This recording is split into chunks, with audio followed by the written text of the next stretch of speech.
Thank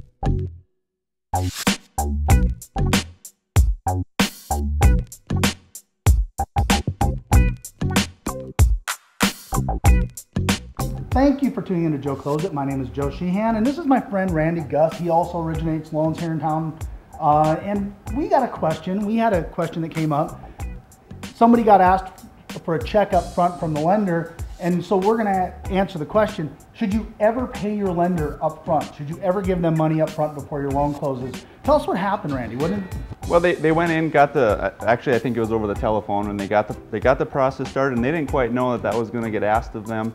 But then eventually they got asked for a check, and I think it was $495. $495, wow. And so a little bit uncomfortable, wasn't quite sure what to do. They came in and asked me what I thought on it, and so. And you said no. And well, why would a lender, why would a loan officer ever ask for a check up front? What would they need it for? They're basically trying to collect it if in the case that the file doesn't close. So if the appraisal doesn't work out, whatever it happens. Any hard costs. They probably are trying to cover hard costs in case your loan doesn't go through. Right. Which unfortunately happens too much, especially in different parts of the country. Yep.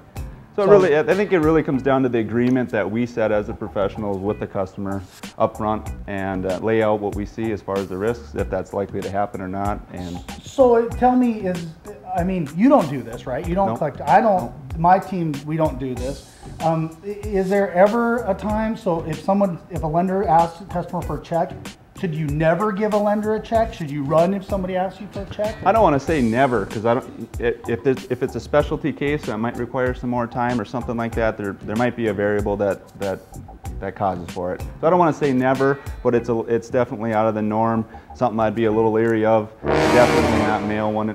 Put a check in the mail, or give somebody a credit card information over the telephone. Don't something give your like credit that. Card number out. Obviously is a little fishy, and I'd go and see a local lender if that was asked. So. Yeah, I mean, I like to live in a place where we can still trust each other. So with my clients, I tell them, hey, listen, you're on the hook for certain fees. I'm not going to collect them from you, but if for some reason this loan doesn't close, you might have to pay for the appraisal, or you might have to pay for some of the title work, and you're going to have to do that. I mean, I still want to live in a world where we got trust, but man, especially, the only thing you should do is, you should never give anybody money that you are not going to meet. Right. Right? I mean, because if they do something wrong, you want to be able to get your hands around their throat.